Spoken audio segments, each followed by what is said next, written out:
All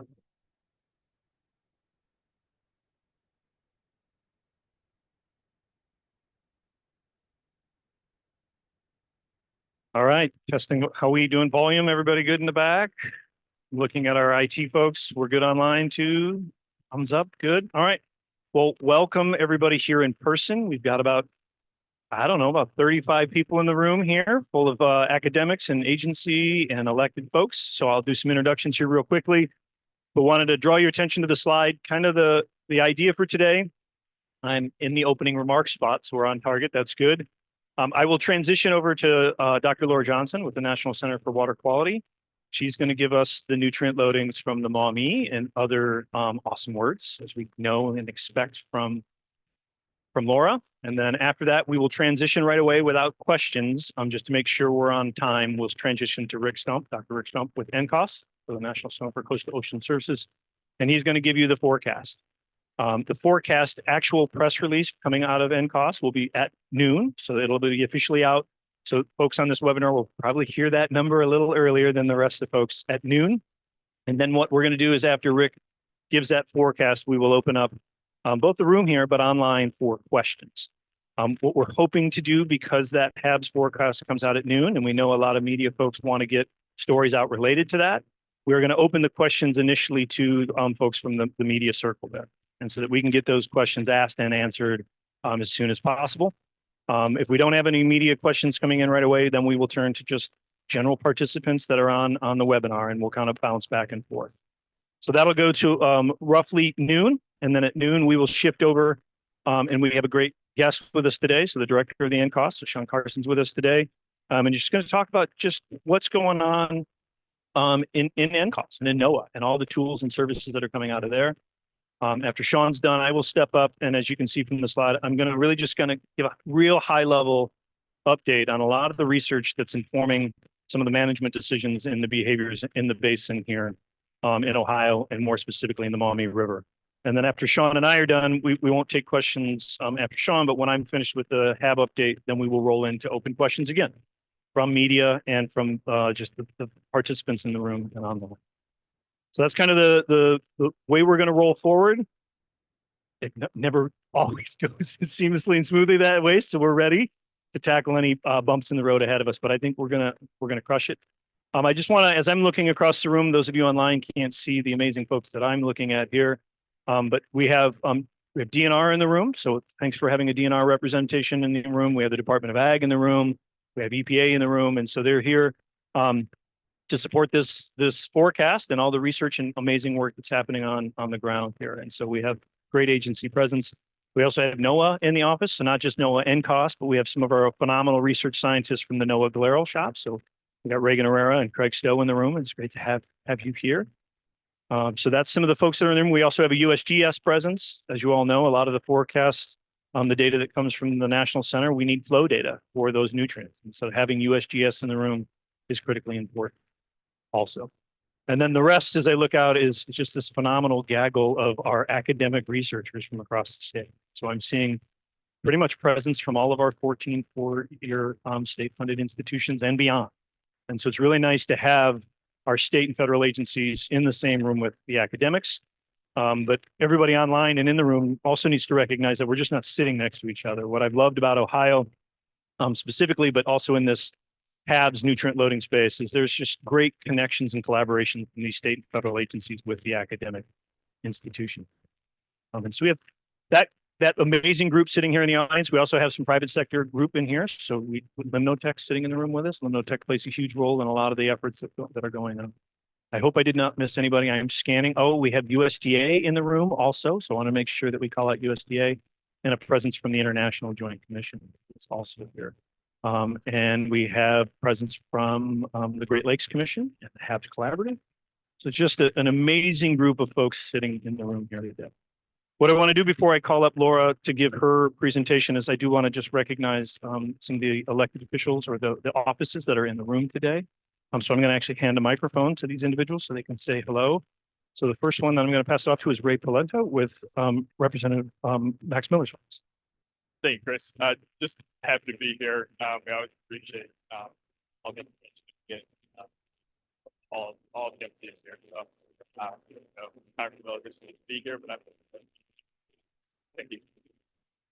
Awesome. I'm looking for David. All right. We got David Wirt from Congressman Bob Latta's office. Be very brief here because airtime is important. We've got some really important information to get across today. I think Chris summed it up. Congressman Latta is obviously in Washington, House in session. I'm going to give you some insight. My first week, I think, on the job was actually over here when I accompanied to meet Chris and see what was being done over here. So it's been a focus all the way along, and it's a bipartisan focus here for those of the legislatures here in the region. But I just want to say thanks a lot for the opportunity. And again, Chris, you've kind of underscored everybody who's here who's contributing to this. And we take this all back to Washington. Our DC staff, I think, is watching this today as well. So we'll get into the legislative. Perfect. Great.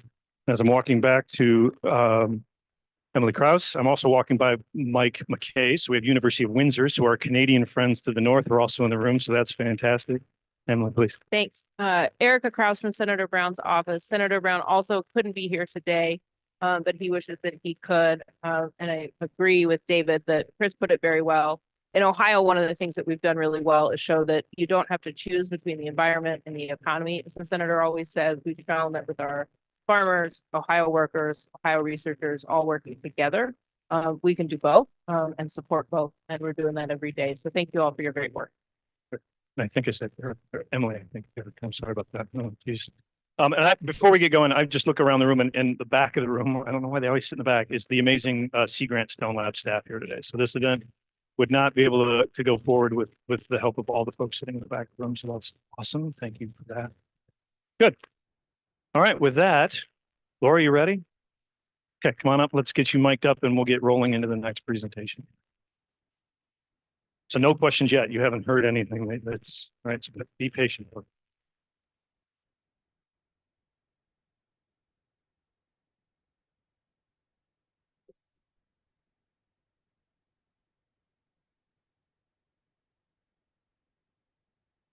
That's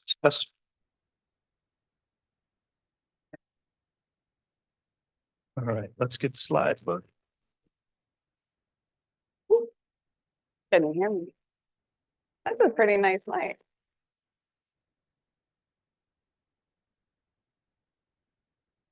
Oh,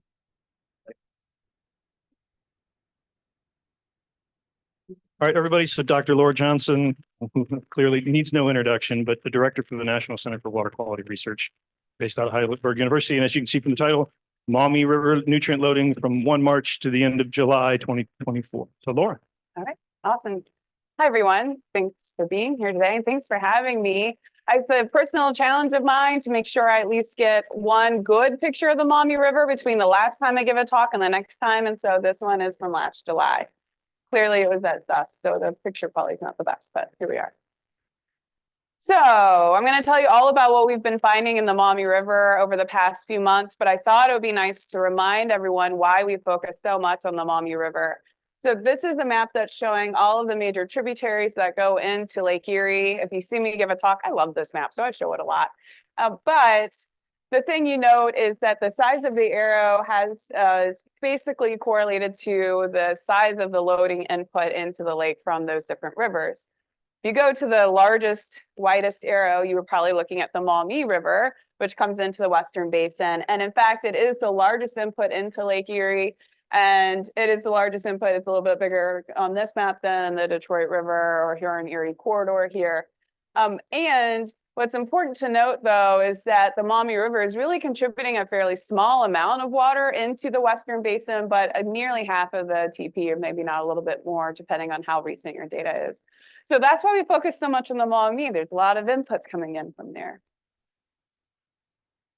If we look a little bit closer at the tributaries going into Lake Erie on the US side, of those largest tributaries at Heidelberg, we've been monitoring just about all of them, starting at the River Raisin, moving over to the Cuyahoga. And our longest term stations being the Maumee River and the Sandusky. We started monitoring there back in 1975. But we monitor other locations as well. In the Lake Erie watershed, we're up to 16 when you add in all of the sub watersheds that we monitor. We have 23 stations total, but we don't monitor only sites that are in Lake Erie. We do have some sites that go to other watersheds. I know it's a surprise. So Yeah, so you can see a lot of subwatersheds in the Maumee and a few in the Sandusky as well. I do want to note that all of the sites that we collect water samples are co-located at USGS gauges. And so we really rely on USGS for their high quality stream flow and water quantity data to be able to do what we're doing. So if you went to one of these cute little H's, because Heidelberg does have maybe the cutest little orange H you've ever seen, then what you would see is essentially a building beside the river. And that is a refrigerated automatic sampler that is pulling a sample 3 times a day all year round. So when we started in 1975, we've been collecting samples continuously unless something breaks. We analyze all 3 samples if the flow is up or if the water is turbid. Here's some turbid water samples right there. Otherwise, we analyze a minimum of 1 sample per day. We pick up those samples, we bring them back to the lab, and we process them. We, filter. I'm not using the right laser pointer. Chris is gonna be mad. We filter them. So we have our total water sample, filter out those particles. We have our dissolve. We analyze them using various techniques we get suspended sediments, lots of forms of nitrogen, lots of forms of phosphorus. And then we end up with all of this data. So this is raw data over about a year and a half, so you can see what the frequency is. But clearly, I take this and make more sense out of it for all of you. Today, I'm going to talk pretty much only about phosphorus. And we're going to be talking about multiple forms of phosphorus. So I want to make sure we're all on the same page because I'll start talking a different language really quickly if I'm not careful. And so what we have is our total phosphorus here that we analyze for. That includes all of the phosphorus that's associated with particles and in the water. We filter out those particulate bound phosphorus and we have dissolved reactive phosphorus. So total phosphorus is basically the sum of that DRP and the total particulate phosphorus. But when we do the forecast, we realize that only a portion of the particles are actually available for algae to use. So we assess a certain proportion that is, number one, available chemically to be able to be used, but then also actually travels from our station up in Waterville all the way out into the lake where it is also available for them to use. And so that ends up being total bioavailable phosphorus, ends up being all of the dissolved reactive phosphorus, and then a small pie chunk here of the total particulate phosphorus. To be very specific, that is 8%. So today I'm going to talk about total bioavailable phosphorus, DRP, and total particulate phosphorus in various forms, just because those are all the things that make up the total. All right, so this is what we want to know. What has happened over this past few months? So I'm starting here with just discharge. This is just stream flow in the Maumee River, starting March 1st, and it goes to June 23rd. And so what you see is that most of the precipitation we received happened in April. You probably heard through your meteorologist, especially those of you in Toledo, that it was the wettest April on record. And we did get some pretty big storm events. You can see we got up to close to 40 billion gallons of water per day coming out of the Maumee River. So if you were wondering how big is the river, it's in the billions of gallons per day range. But it was a mild winter, and we had a little rain event there in March, but it wasn't enough to really saturate soil. So when we came into April, there was a lot of capacity to absorb water. We did not get like the crazy flash floods that you maybe thought about back in 2015. So we got a lot of rain, but it wasn't generating as much flow as probably you were thinking.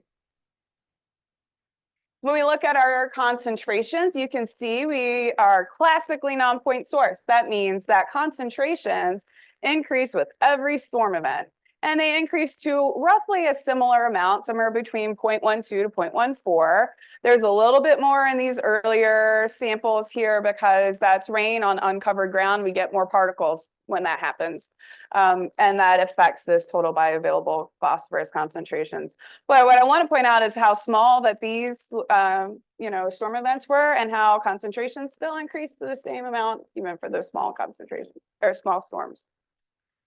We take this concentration from each day, we multiply it by the flow for that day, and we end up with our daily load. So you can see each one of the daily loads here and how important flow is. We had similar concentrations over here as we had here, and the reason these are high is because flow is so high. So I'm going to say this probably about 50 more times. Then what we then show is the accumulation of that daily load. So how does it sum up starting March 1st and then going through to the end of the season here. And what you'll note is it pulses, it stair steps up. Clearly, that's also a classic non-point source. But we got a lot in April. Most of the loading happened then, and that was about 63% of the load. So where are we now? Well, we got up to 286 metric tons as of June 23rd. And then from there on out, what we do is we project to the end of the season using information from the National Weather Service Ohio River Forecast Center. So they tell us, various ranges of flows that we're expecting to get, and we apply our vast history of nutrient concentration data to figure out what that range is going to be by the end. And you can see our range here. We're expecting, if it stays dry, not much change. If it rains a little bit, maybe we'll get another 20 metric tons or so. We're above the target of 240 metric tons here. But I will note, and we'll hear this again, that there is a low but potential risk for a big rain event in July that might bump these things up. It's outside of our probabilities that we use for this range, which is why it's not showing here, but it's there. Rick has some insider information, so he can tell us all about that. If we then look at how our basically year this year compared to past years, you can see we're kind of in the middle, nowhere near that maximum up here, which was 2015, was 2011 until here, and then it was 2015. Not as high as 2017, but we've exceeded 2022, and we're certainly higher than our minimum down here, which was about 2012. And you can see that the timing of these rain events basically varies by year, but usually earlier in the spring is when we get most of the action, except for 2015, she threw us for a loop. So how does this compare to past years? Like, what has been happening over time? So this year, I wanted to show this in a slightly different way because I was kind of tired of showing the same figures over again. I thought maybe it would help people see something differently than maybe they didn't see before. So what you can see here is that I'm now showing, this is just starting with the stream flow. I'm showing this data that we have over time in approximately 5-year chunks of time, except for the first one, that's more like 7 years. And so the bar itself is the average of that chunk of time. And then each dot is the specific year. So you can see how variable it is in each one of those 5-year increments. So for flow, what you see is that these 2 years, basically 2010 and 2015, were higher than basically every other 5-year segment that we've had. So we definitely saw an increase in those, that basically that decade of time. It was quite variable, but now we're back to, it seems like we're kind of back down to where a normal has been. So if we look at that more specifically, as of June 23rd, we were at 727 billion gallons of water. On average since 2008, which is usually what we compare to, it looks like we're low. But on average since 1982, it seems like we're about at our long-term average. If we look at total particulate phosphorus, you can see a slight decrease here in loading that happened from the 80s through to the mid 2000s. And then these increases that correspond to what we see in flow, basically every year is averaged above that target. As of June 23rd, we're a little over 1,000 metric tons of total particulate phosphorus. And then I put a new thing in here. This is expected. So this is what we would expect if we were getting, for this amount of flow, if it was matching what we've seen in the past, like 20 years or so. I'll show you more about that in a little bit, but you can see we had expected about 760 metric tons. So we're a little bit higher than our expectation there, certainly higher than our target. Dissolved reactive phosphorus shows that increase that we saw from the mid-90s through the 2000s. But then you can see from 2005 on, it basically matches what we see in flow. We went from being below the target to above the target, and it seems like we're getting close to it, but that has a lot to do with where we are with flow right now.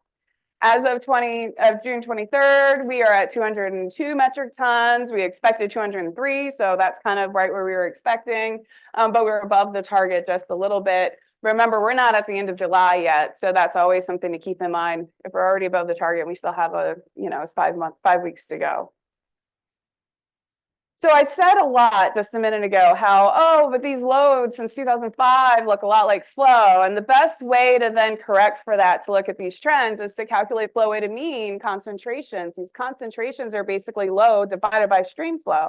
And when you do that, we see slightly different patterns similar but different in some ways. So we can see now that the total particulate phosphorus decreases were fairly drastic through the 80s to the 2000s, and that we have seen a bit of an uptick in the most recent 5-year time period. We've had 3 somewhat higher than expected years, and that they're all above the target except for a couple of years here.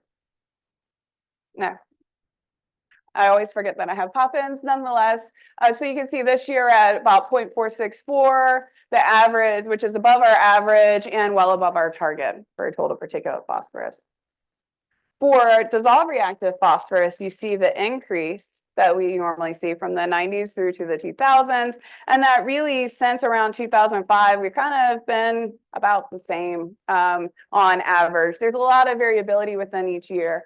As of June 23rd, we're at 0.073 milligrams per liter, which is really close to our average since 2008 and still above our target of 0.05. So the big question is, I told you that we had these expected loads. How did we get to that, and how does that really look? So if this is a figure that's showing that load versus stream flow. So basically you take that load, right? I just showed you all of that. This is only since 2002, so 2002 to 2018, so just a chunk of that time, versus our flow on the other end. And when we look at that, you can see that when I say that they match really well, they follow each other, they really do. This is a really good relationship. If we look at all of our data together, then what does this really tell us about this period of time? That we can tell that the bottom of the relationship here is our lowest years, 2012 and 2005, where the higher end is 2015 and 2011, where 2015 for total particulate phosphorus was off a little bit because it was, for reasons it has to do with when the timing of the rainfall happened. But what does that mean about 2024? Well, let's take all that mess away because that's just confusing, right? Okay. And so 2024, you can see for dissolved reactive phosphorus and total bioavailable phosphorus, it's right on the line. So when I said, yeah, this is exactly where we expect it to be based off of flow, that's what I mean. It's on the line. But total particulate phosphorus is a little bit higher than we expect. So we thought it would be on the line, and it's a little bit too high. And so that's where we're like, it's a bit higher than maybe what we would expect to see, but you know, it's still sort of in this range. So let's put this all together. I told you April was wet, but overall, so far, stream flow, it's been pretty average because we've had a really dry May and June. All of our forms of phosphorus in terms of loads and concentrations are above our targets that we want to get to if we want to only have blooms around 2012 size. And when we look at these relationships, we see that both DRP and total bioavailable phosphorus are where we expected, but total particulate phosphorus is higher than expected. Probably because all that rain happened in April and it was just uncovered ground. We get a lot of runoff. I'm throwing in one sneaky slide here because we have been piloting one new fun thing this year, and this is real-time phosphorus data at Waterville. And this has been with the support of Limnitech, who's helped us operate and maintain this instrument. This is a Green Eye scientific new lab. It's basically doing reagent-based chemistry out in the field. And what you can see, and I should note that our support for doing this is coming from the Anderson's Charitable Foundation. And so what you can see here is that the gray is this whole season's raw data that they pull out, and then we've been able to correct it using our data here in orange. So they're providing every 2-hour concentration data that you can see in blue, which maybe wasn't helpful here when the new lab broke unexpectedly, but was super helpful here when we had instrumentation breakdown and it filled in those gaps. So we're hoping that we can play around with this and see what kind of useful information we can get from real-time phosphorus data when we get into next year. And then that's it. So thanks, everyone. If you want my information or you want to cite our data, then it's all there. I always have to acknowledge the fact that we can't do any of this without our lab staff, both from the past and from the present. And we've got a lot of funding to keep our program going. So, yeah. So we're going to hold off the questions. Please type them into the chat function. So Jill Gentis from the communications team for Sea Grant Stone Lab is back collecting those questions. We're going to bring Rick up now. Let me load that presentation for you, Rick. And so after Rick's presentation, start thinking of your questions because we're going to turn it over to both Laura and Rick to answer those questions. As I said, you know who's in the audience here. And so if Laura and Rick don't have the answer to your question. I know we have the brains in the room to answer it. So Rick, your laser pointer is on, so if you can use that laser pointer and forward and backwards. And so, Am I here? Can you hear me okay? The mic working? good. So Dr. Rick Stump with Okay. NCOS, so the National Center for Coastal Ocean Science. Please, Rick. Okay, thank you so much, Chris. And really thanks to Ohio Sea Grant and Stone Lab for having us up here and able to do this, because it's really important to, I think, be in person for any number of things, but a forecast of this sort. We have a group in our lab here who works on this. Alex Honcho and Caroline Owens work on this. Alex is here in the room. And you saw Laura's talk. Well, we can't do a forecast without phosphorus data. That is absolutely critical. And I can't say how invaluable that data. Also, thanks to the late Dave Baker, who got that whole thing started. We use models from a different group. We end up with an ensemble. We pull this together, and that comes out of a group from University of Michigan and North Carolina State, and then also another from Carnegie Institute and Stanford University as well. And then, as indicated, the Ohio River Forecast Center, our early season forecast, they use some very involved efforts to ensemble a model to try to get those numbers, and also a lot of input on what's going to happen in the next month as well. So that's the summary there.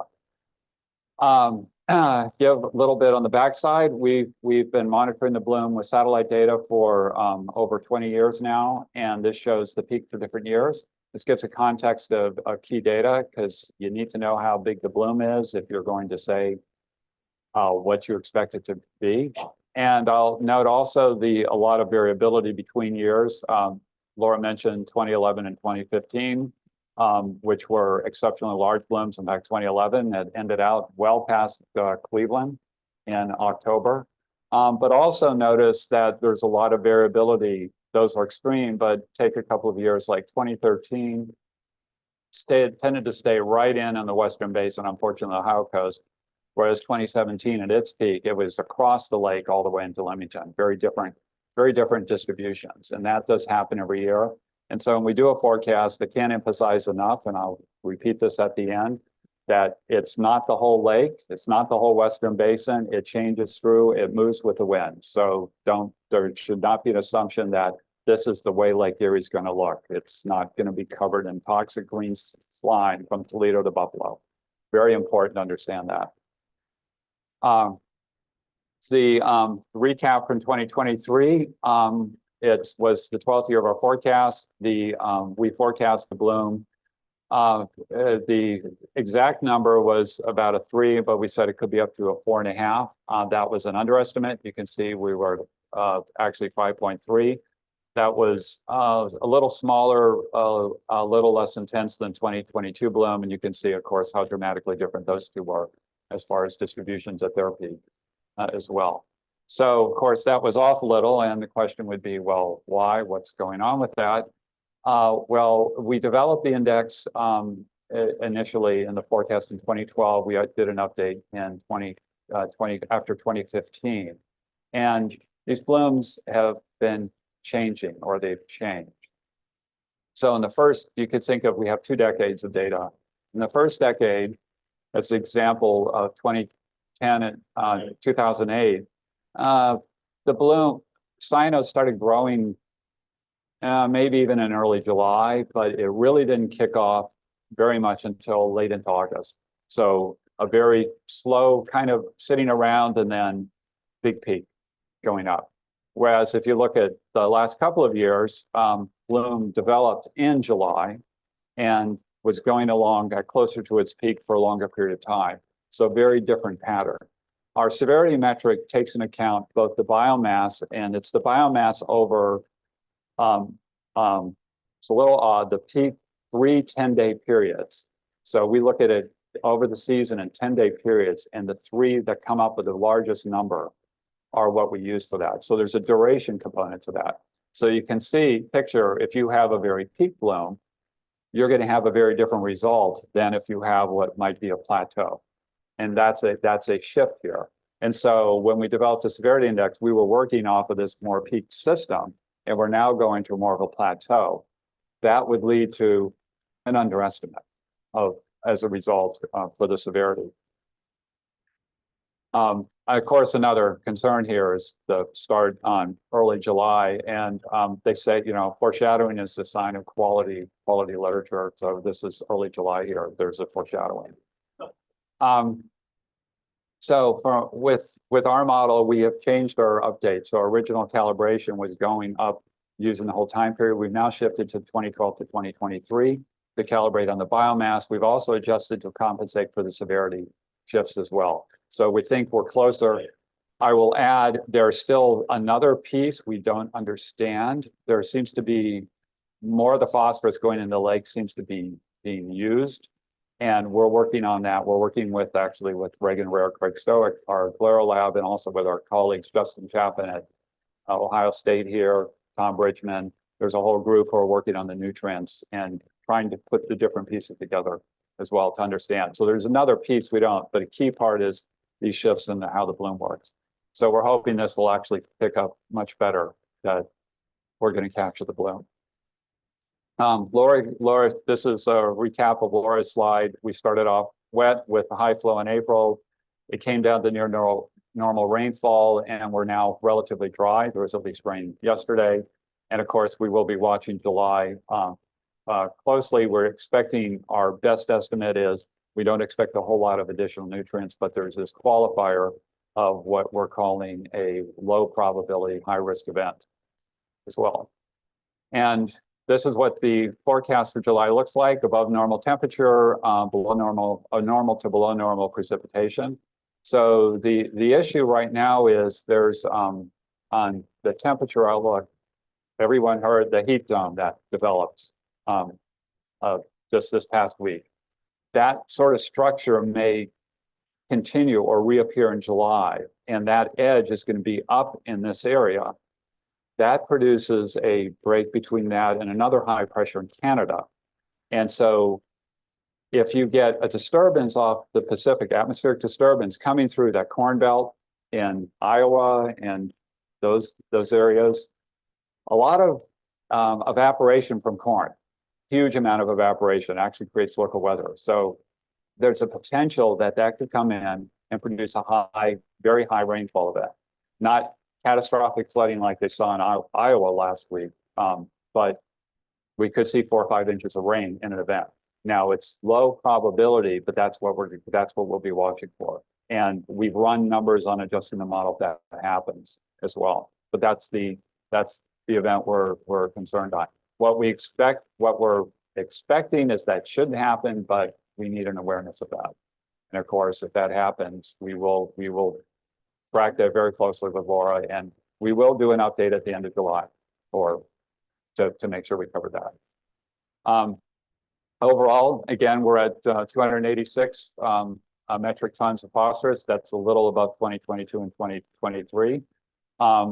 And we're using the 3 different types of models. One good thing of using different models is you're more likely to bracket the right answer if they're constructed differently. If you only use one model or just repeat it, you're less likely to.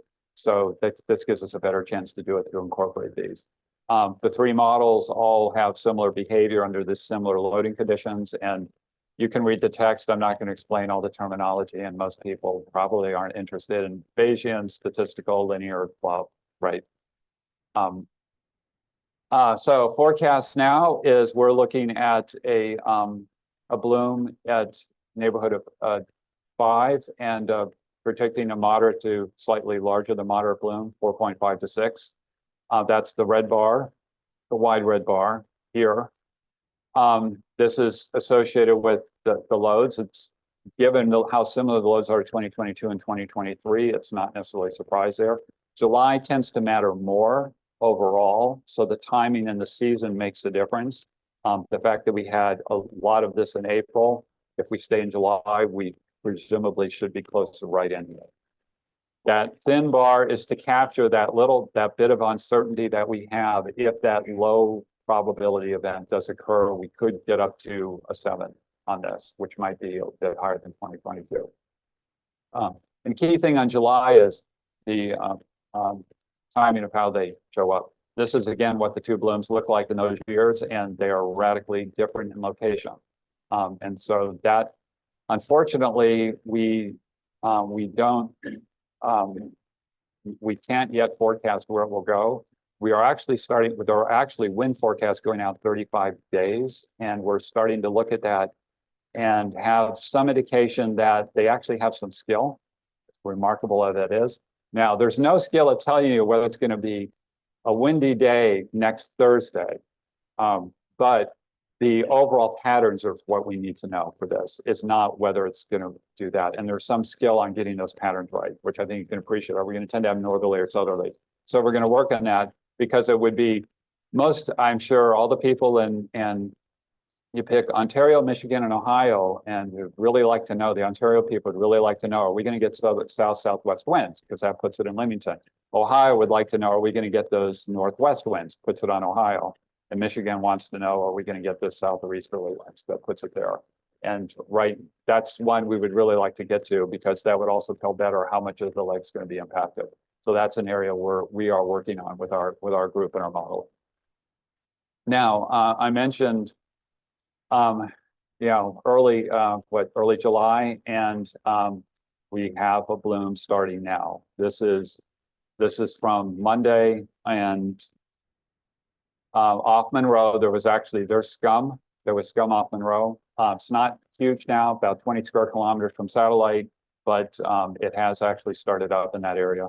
There's a little patch off of Maumee Bay. This is a bit unusual, because I think most of the people in the Ohio area know that it's usually Maumee Bay first, and we're a little surprised to get up in the Monroe area. By the way, Sandusky Bay does have a cyno bloom.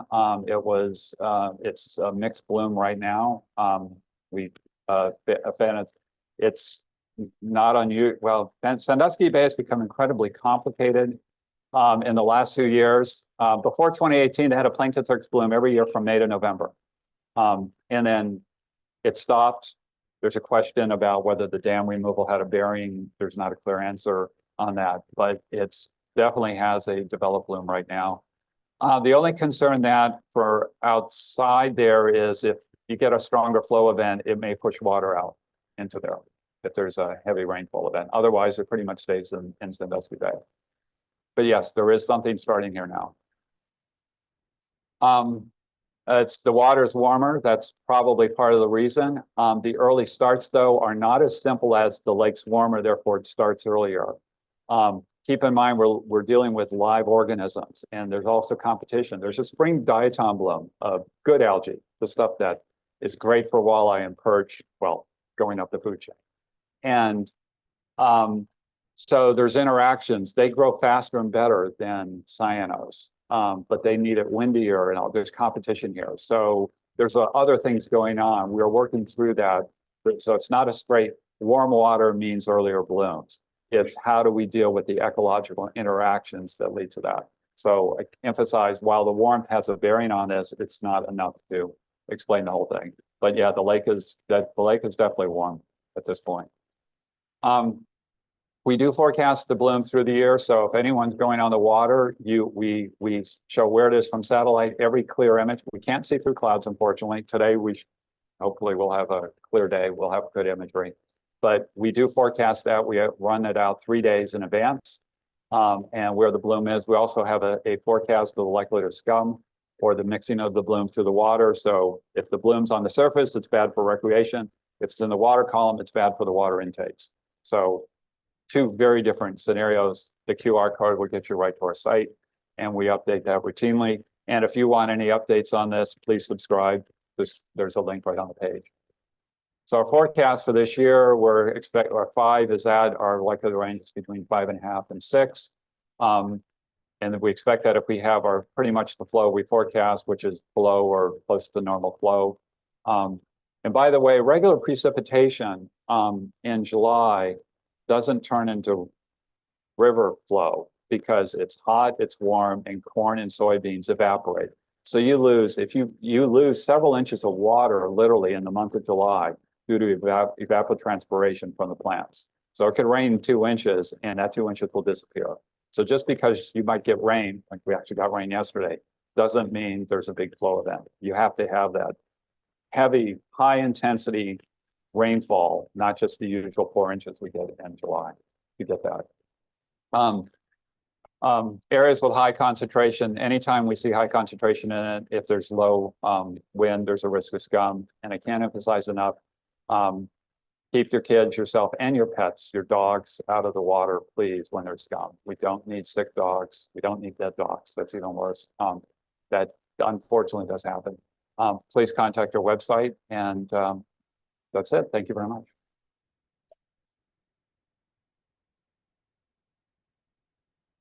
Thanks for that, Rick. I know Jill's pulling questions off the webinar as we speak, but I'll look in the room to see. Yeah, Kathy, do you have a question for either Rick or Laura? Laura, why don't you work your way up here? Yes. Thank you. Kathy Kowalski. Question, could you expand a little bit more on the reasons for the shift that drove the need to update the models? You mentioned, yeah, the water's warmer, but it's not just the water being warmer. You know, so is there a sense of like, yes, we've got climate change ongoing, but you know, what are the interactions and what's making the models different? I would say temperature is the overall driver. So we've had a few more ice-free winters, which have partial bearing. And if you change the temperature, you also influence the spring blooms as well. So as I mentioned, diatoms and cyanos, they can be in competition. Diatoms will win. They grow much faster. Cyanobacteria, they double in number about once a day. Diatoms can do it several times a day. So if there's a nutrient load, they will win. Well, if they start a little earlier, or now to add in, they get eaten by stuff, you know, the food chain. Those grow faster, the zooplankton grow faster when it's warmer. So if the diatom's bloom starts a little earlier, if it ends earlier, then there's no competition for the cyanos. And so that's our working hypothesis right now. We're actually running through the data to try to evaluate that. So we are looking literally at what's the timing of the spring bloom. We have looked at the temperature data itself as a straight question. Does a warmer year have an earlier bloom? And the answer is no, not really. It's not enough to be warmer. So you really have to get that capture. One of the interesting things here that this time of year is we're actually at around that edge. So I've come up here now for 13 years of this, and we do the plankton tow. One year we brought up, the water was olive with diatoms. The next year we came up, the water was clear, and we pull up the tow. There were no diatoms, but there were all these little things swimming around the water. They were fat and happy because they'd just eaten all those diatoms. Then there was another year, it was a bit different, and the cyanos were showing up. And we've actually had one where they were both, like there was a competition. We were still warm enough for the cyanos to grow, but the diatoms weren't done yet because they hadn't been eaten. Nothing likes to eat cyanobacteria. Zebra mussels spit it out. Nothing likes it. You can't even call it spinach because it's not. Nobody likes it. It's not healthy, right?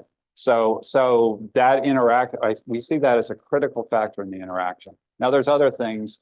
The zebra mussels are also a way of competition because if it's warmer, they will eat more and they'll eat the diatoms as well. So we think there's an ecological interaction coming in on this climate change, not just temperature explains everything. Rick, thanks for that. Anything to add, Laura? He's the expert, isn't he? This is why we call him the expert. All I came up with was maybe celery is what the cyanobacteria are instead of spinach. It's great. Yeah, until you put the cream cheese or peanut butter or dip on it, it's not. We have one, Tom Henry wishes he could be here today. This is the first one he's missed in 13 years, but Sorry, Tom. Yes, sorry, Tom. So from the Toledo Blade, he wants you to speak about that timing of the record rainfalls. We're talking about that April.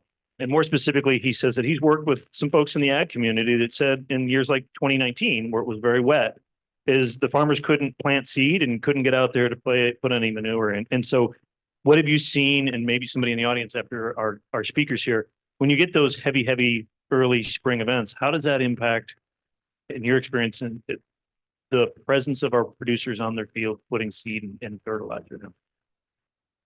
So what we see in the phosphorus data, and I think it was clear in that in the chemograph I showed, is that the phosphorus, I would say, is very sticky. It's a sticky nutrient, so it doesn't run off very quickly. It accumulates, and a lot of times, a good amount of phosphorus fertilizer application actually happens the fall before on a rotation. And so what we end up seeing is exactly what you saw in the chemograph, is that concentrations increase to a very similar amount for every storm event, no matter what, because it's that older phosphorus. Now, it's not super old necessarily. I don't mean like it was applied in 1972. It could have been, but probably not. But more that it wasn't something that was necessarily applied right then. We have sometimes seen little increases associated with what we would call the incidental loss. So freshly applied fertilizer, and then you see a loss because it rained too close to when that application occurred. That sometimes happens in the spring, but it's not very extreme because a lot of times the spring applications are happening in the ground where then it gets captured pretty quickly. So I would say in this scenario, what I would expect to see is a larger influence on our nitrogen pulse coming out. We usually get nitrate increases following nitrogen fertilizer application. That is going to probably be delayed until the storm event we just got. Great. And I'm glad you brought up nitrogen, because we often focus this on phosphorus, but we all know in the room that nitrogen plays a critical role, not only in bloom growth, but also in the toxicity. And so just so I'm understanding, right. So we're not saying when we think about the 4 R's, right time, right place, right source. Right time is still important. So if you're applying in the spring before a rain event and you'll get a heavy rain event, you will get a pulse associated with that application. But what you're also saying is that just applying it in the fall doesn't mean it's not going to move. Potentially, if you have those heavy April rains, you can still carry off that nutrient that's put down in the fall. So it's just, in everything in this space, it's a nuanced discussion. Yeah. The difference being that we have had instances in the past where we saw losses of freshly applied fertilizer. The concentrations I just showed you went up to like, what did I say? Like maybe 0.14 milligrams per liter. When that happens, it goes up closer to over a half a milligram per liter, or maybe up to a whole milligram per liter. Usually that happens in the fall during, when there's poorly applied phosphorus. That is not actually allowed any longer in Ohio. There are restrictions about applying fertilizer before known heavy precipitation event. So we haven't seen indications of that happening since then. Good. And then I have another one. Any idea about the situation on Lake St. Clair? Maybe that's putting NCOS a little bit on the spot, but what does the satellites tell you? Any work you're doing in Lake St. Clair as far as HABs and nutrient loading and bloom stuff? I can't speak to the nutrient loading itself. Lake St. Clair does get blooms along the South Shore. We were starting to put together a data set on that in order to quantify how they vary between years. And so we should be in a position to, if there are groups up there, Mike McKay or someone up in Ontario wants to look at the Thames River, because the Thames River is the key part of that we may be able to have an answer there. It's a little peculiar because, high flow in the Thames in the spring tends to go straight out and into Lake Erie. But they do get those blooms. So I think there's going to be some complicated factors there. Mike, I might come to you. Do you have any thoughts on that space? Very good. And then I'll go to Brad next. Other than that, Environment Climate Change Canada does regular tributary monitoring in the Thames. They have auto samplers along the Thames. They've got auto samplers a little further up. So they're doing some similar things, not as high resolution or spatial resolution as Heidelberg does, but try to provide some of those data. And then, I think as certainly as Rick and others know, that they also have a product, the EO Lake Watch product, where they're trying to forecast blooms in Western Lake Erie, but also in Lake St. Clair as well. But at this time, it's still a bit early. We should talk about, maybe have that as a speaker at the next HABs forecast to have those two talk about together. John Bratton from Linotech. Yeah, regarding Lake St. Clair, there is new real-time monitoring in the Detroit River and in kind of near the outlet of Lake Huron. But there's also a newly funded multi-modeling study that's going to focus on the St. Clair Detroit River system, just getting started. So there should be some results from that. Laura, anything else or anybody in the audience weigh in? Good. So we have another one coming in. This is from Dominique from WTOL 11. And so I love this question because we get into our science, but for Dominique, what one important things viewers should know, and what are some of the concerns when it comes to algal blooms? If you had one individual that called you up and says, tell me the punchline, what's the most important thing I need to know? And then also on the back of that, what concerns might you have that you would express to that person?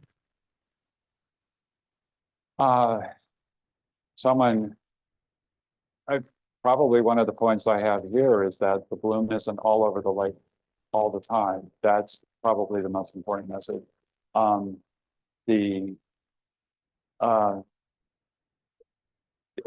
you need to pay attention, you need to monitor it. Do it like if you're going to go to the beach, you check the radar, you check the weather report, and check the radar. That's what you should do if you're going to use the lake. That you can plan for this. I think there's a more subtle one that I will kind of move to Laura, is that wherever we're going on the phosphorus, are we getting anywhere on the phosphorus? But from my side, that's the message, is that it's from that side. Thanks, Rick. Anything for you? Well, yeah, well, I guess, from my perspective, when I hear a question like that, I always go to the lake as well and think of just exactly what Rick has here. Don't, you see a skunk, don't get in the water, and don't let your dog get in the water, please. That would be really great. When it comes to coming from the river side of things, I don't know what the best answer there is. I guess, I feel like I'm a Debbie Downer when I give these talks sometimes, because I'm like, oh, it's sort of where we expected for this one thing. But so I guess my side of that would be more, there's a lot of momentum happening right now in Ohio in terms of making improvements on the land to clean up that storm flow water that makes it into Lake Erie. But we're at a point where we need to have patience, because what I just said was that our phosphorus has a memory and it takes a while for it to go down. So we got to let these things actually happen and continue to support anything that's going to improve water quality, so we can have cleaner lake. Well said. John, I'll come to you real quick. Just follow that up. So there are tools in place for this, right? So this is what you're looking at for that fast forecast tool, but it's going to show you where the bloom is at today and where it might be in 72 hours. So use that. But also in the state of Ohio, the Department of Health has a beach guard, right? So you can go to the Ohio Department of Health and look at which beaches have toxins that have been detected or not detected. I know there's folks in this room right now that are on grounds that are looking and working to find near real-time toxin sensors, because not all of our beaches have monitoring that are going on. So how can we get tools into the hands of local communities and even perhaps residents to be able to go out there and know what their water looks like? Tom, put you on the spot a little bit. I might ask you where some of that sensor toxin development kits are, or are you able to speak about any of that?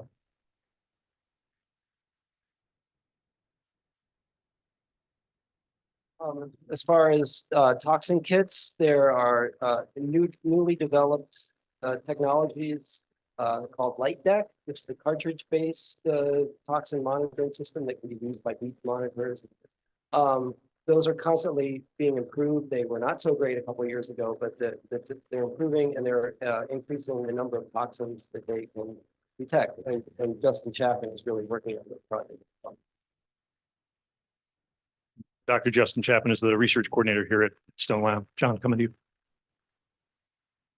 Yeah, just in terms of what people need to know, the exposure pathways we've talked about here are direct water contact of a pet or a dog or a person at the beach on a boat where you can see the water. The other place that we are potentially at risk is through drinking water. There's been bad situations with that.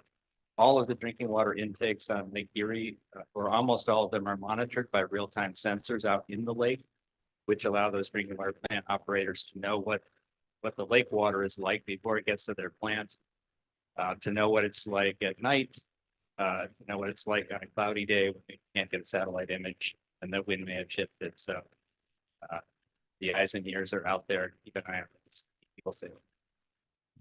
Good. Thanks for that. And to add to please. that, I had a tour of the Toledo drinking water plant recently as a part of a meeting. I think a lot of us in this room probably went on that same tour. But it's important to note that they've had some technology upgrades that improve their capacity to remove the toxins in a way that they hadn't had before. So they don't even have to use like some of the activated carbon that they would have had to use a whole lot of. They don't have to use nearly as much because of the new ozone treatment that they have. So everything's like, even that has improved in a way that, you know, I don't think they would expect to have any issue. And I'll get a little into that in my talk later in the day. And with the Ohio Department of Higher Education funded research initiative in the HAB space, we get priorities from Department of Health and Ohio EPA on what tools they need to do to better protect human health, but also to treat drinking water. So I'll give you some insight into that, but I'll echo what Laura said, is that there's a lot of confidence in that the operators have of our water treatment facilities, that they can remove what's in. And so it's a refreshing, great place to be. We got another one. I know we're moving along. We still have some time before we want to get to Sean. But from Tom Jackson at the Sandusky Register posed a question, and this kind of relates to a discussion that some of us NOAA folks had yesterday at dinner, was, can you talk more about how severity is defined? So that was kind of an interesting conversation that we had yesterday. So when you look at and I won't steal your thunder, Rick, here, but when you look at the severity index, right, it has, you know, the target, and then it says mild and moderate and severe, right? It's tough when that's a scale from 0 to 10, like what words do you use to describe those numbers? So maybe just kind of a discussion, Rick, from you on what you think about that, what might be some edits or modifications. I know we're early in this discussion, but I think your audience wants to hear. Well, I'll start off with the first couple of years, we had no severity number. So 2 years of struggling with adjectives was interesting. And it was actually Belinda Huntley, tourism, who suggested that. I was thinking we needed a number. So the severity index, the index itself, the capture and severity is, it needs some, there's any number of ways to do it. And how we're trying to capture is how much there is, which is the biomass, and some sense of how long that lasts. So we had picked on a paper, basically the peak, you could sort of think of the peak 30 days of the bloom. So that's a sense of that, and how much biomass was there in that period. So the severity is that, with a little bit of extra math to register that, like the difference between a 2011 and 2015 might be in biomass, could be a large number. It's like a large number, like, but on the overall scheme, they're really not much different, which is what it captures. So we adjust for that. Like, if you think of the difference between 2 and 4, is a whole lot worse than the difference between 32 and 34. Like that's, and so we're recognizing, because that matters too. So that's part of there's in the computation, but the basic, the top 30. Now we are talking, we're right now in a process of, we've now brought in more data for our time series, and we're in the process of re-evaluating that. We're looking towards next year to update our time series plot. And at that time, we're also thinking of some other strategies for doing the severity, because there are different ways to approach this. For open waters, Lake Erie, for example, there's an impairment designation, and that's the proportion of that area covered over a certain length of time during the year. That is a severity metric, actually. And so there are different ways to capture this. So we are thinking in terms of potentially some multiple ones and putting this together, which could even lead to a whole different concept in how we approach this. So I won't go much more. We have some ideas on where we're going to go with this, but the idea is to try to come up with this as a number form, so we're not dealing with adjectives. And our media people, we were going quite a bit of discussion about what do we call a bloom. And I would prefer, it's a 5. One is grade 10 is awful. We're at a 5 this year.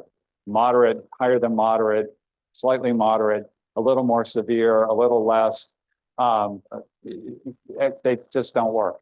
So it's a hard problem, because you have to capture that. And we're working more into context, trying to get as much context so the number means as much as possible. Rick, thanks for that. Go ahead, please. Will.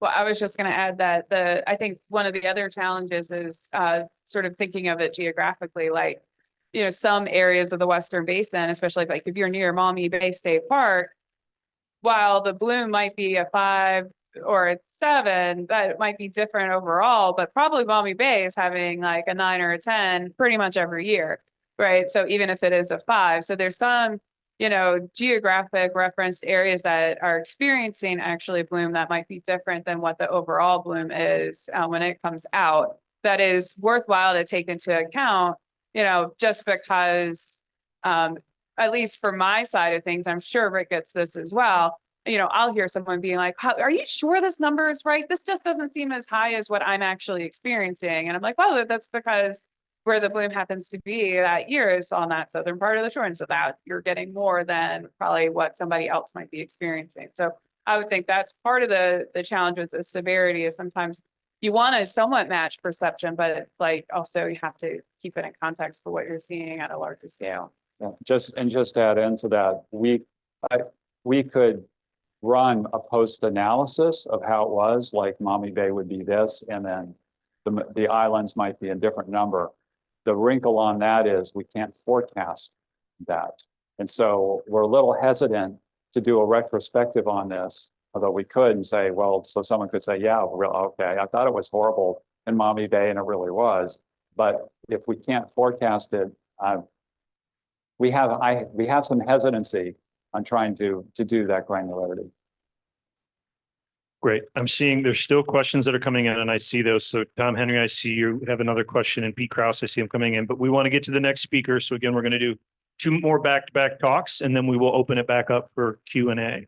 So with that, we'll just take a pause while we get Sean Corson up to give us an update from NOAA. Thanks, Rick.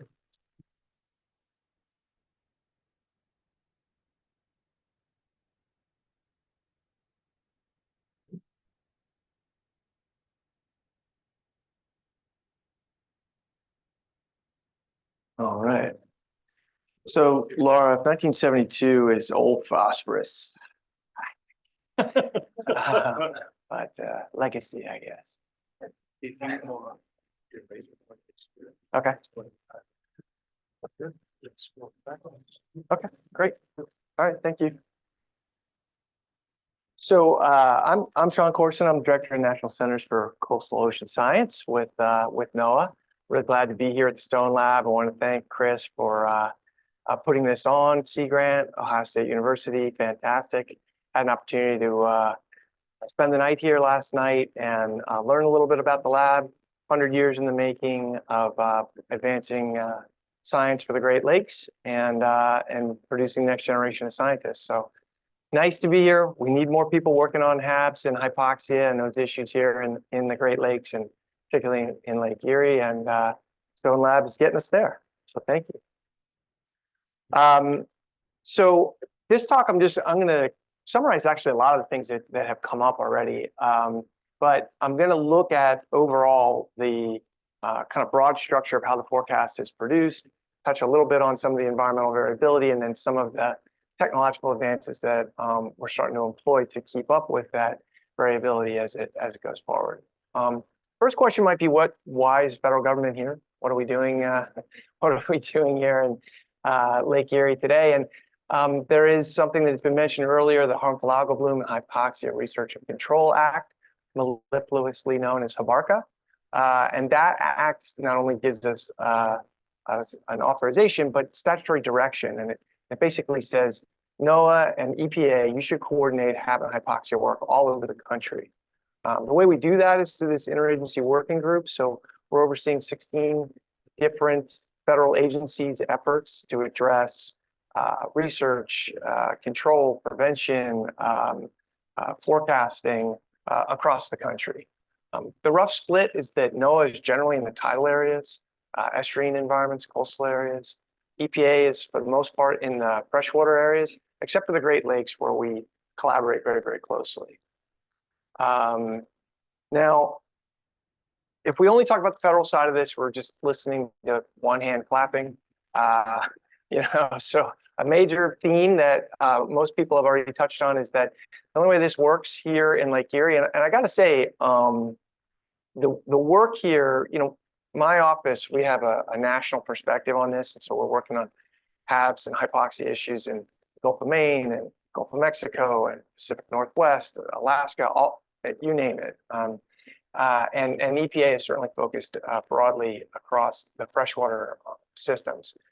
Here in Lake Erie is, I would say, probably the most sophisticated partnership and strong regular forecast system that we've got in the country right now. And so it's really something that you all should be proud of. Certainly, I'm proud to be a part of it. A couple of examples that are emblematic of that were touched on earlier. So Laura talked about the work that Heidelberg is doing to get that phosphorus data coming out of the Maumee River. Those data are really important for the ensemble models that have been touched on as well. So you can see up there, University of Michigan, NC State, Stanford, Carnegie Institute of Science, and NCOS are all putting out individual models. When you bring those models together into an ensemble, you get a better bracketing around the truth. So you get more certainty in your forecasts. Those models are only as good as data that are going into them. And so again, a whole host of folks across NOAA, so folks in our group at NCOS, but also Integrated Ocean Observing System, Great Lakes Environmental Research Lab, NOAA satellites, River Forecast Center, so that's the Weather Center, partner with Sea Grant, Ohio State, University of Toledo, the state agencies for the monitoring that's so critical to give advanced warning for municipalities, the public, water treatment centers around the lake. So just a brief touch on the forecast history.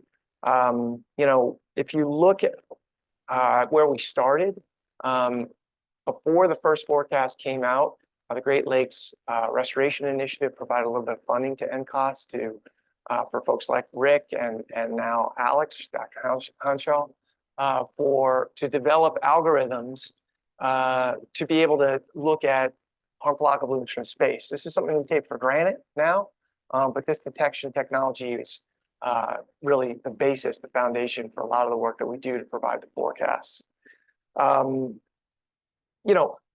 Since that time, the advancement of the forecast have kind of followed events that we've witnessed in the field. So you've heard a little bit about that time period between 2011 and say 2015, where we know we had a number of really significant events that impacted public health, water treatment plants, a whole host of issues around the lake. So first seasonal HAB forecast came in right after that big 2011 incident that shut down water treatment plants in Michigan and other areas around the lake.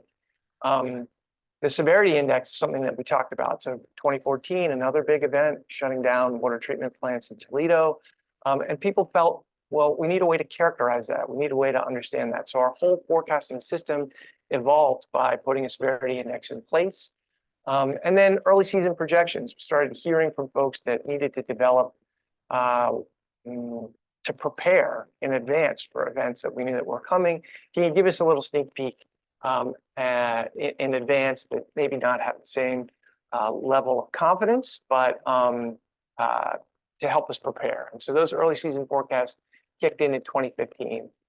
In recent years, we've gotten to a place where we're producing these seasonal forecasts regularly. We are investing in them heavily each year.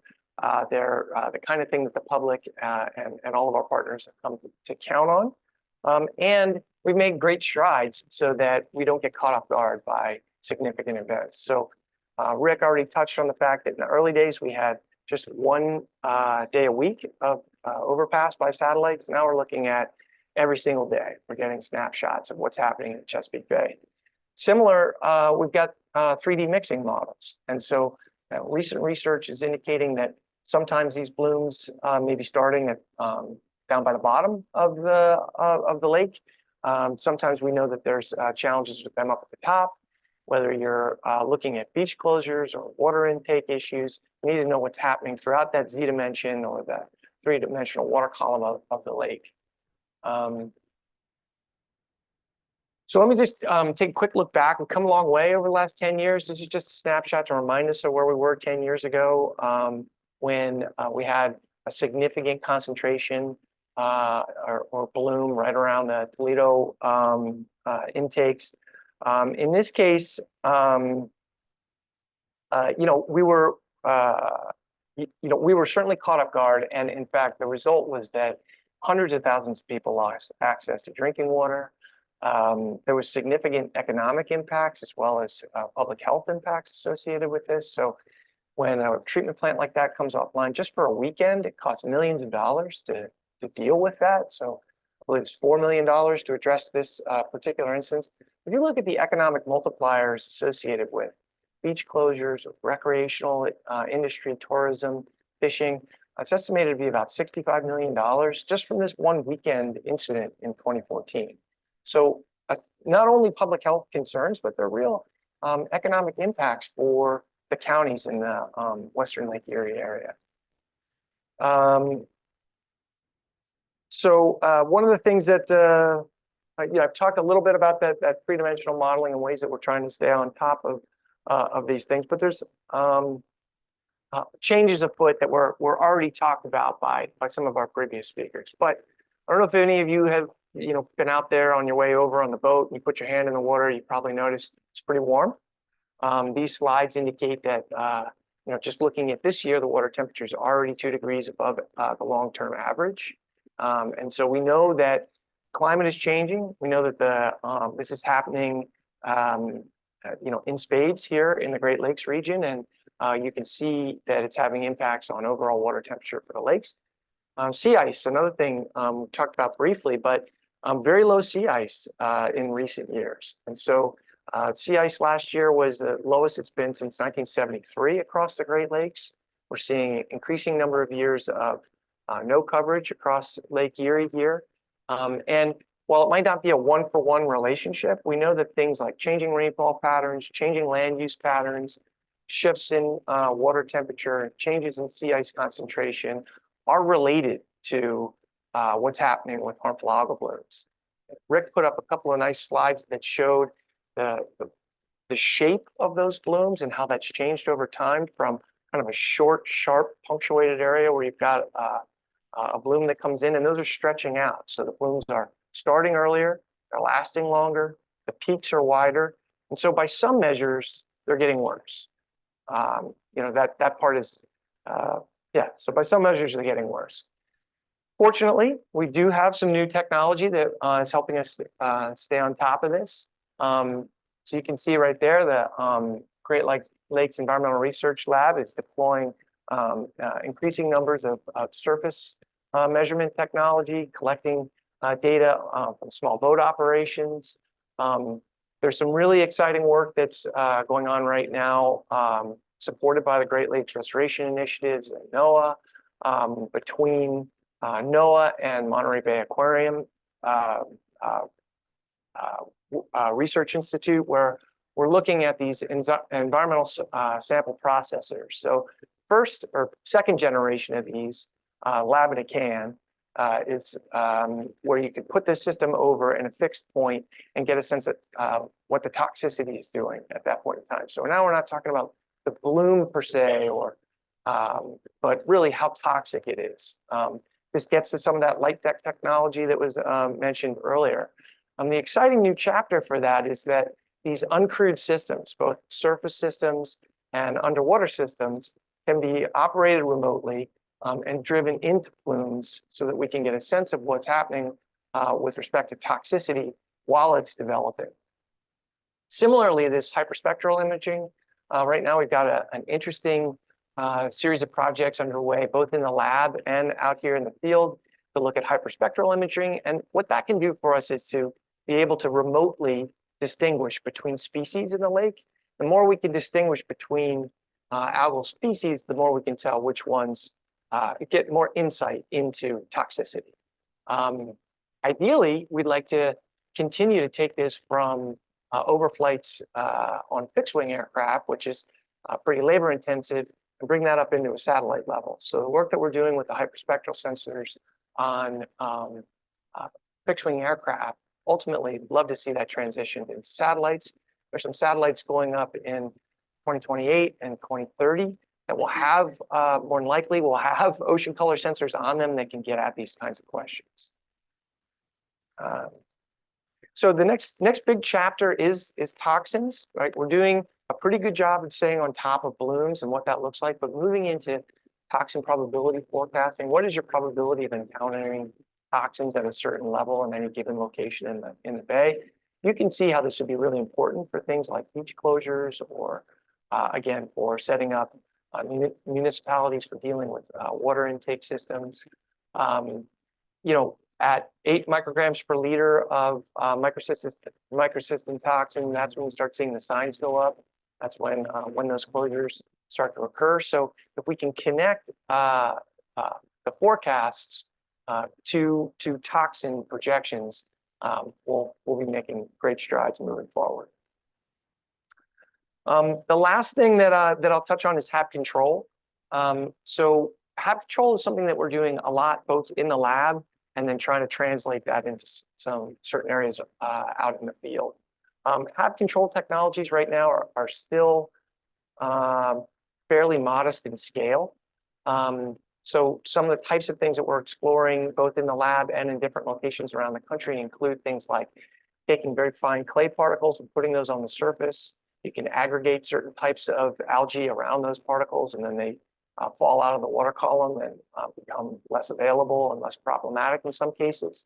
We're using naturally derived bacteria that are encased in biodegradable gels that can be used as an algicide to protect certain areas. Nanobubble technology is another area where we can disrupt harmful algal blooms. These applications are really most likely to be useful in things like small embayments, maybe marinas, canals, aquaculture facilities in certain areas along the coastal places, and water treatment. An advance I kind of skipped over that certainly our state partners are really out front on in terms of giving us forewarning, was also mentioned in the past, is the measurements at the pipe. So while we've got this ESP technology, while we've got these fixed wing technology, we've got all those kinds of things going on, the advancements just in good old fashioned, put the sensor on the bottom, are also helping give us forewarning. So main take home here is that this, harmful algal blooms are a significant issue. They cause major public health threat. We know the socioeconomic damage that they're causing. They can be disruptive to small businesses and local communities. It's pretty important to have a very strong partnership between federal government, state, academic, and nonprofit partners to make this work. And while the climate is changing and conditions are changing, we've got a lot of new technology that's helping us meet the challenge. Thank you. Thank you, Sean. All right, it's going to take me a second to get my own talk loaded up here, so if we can have a second.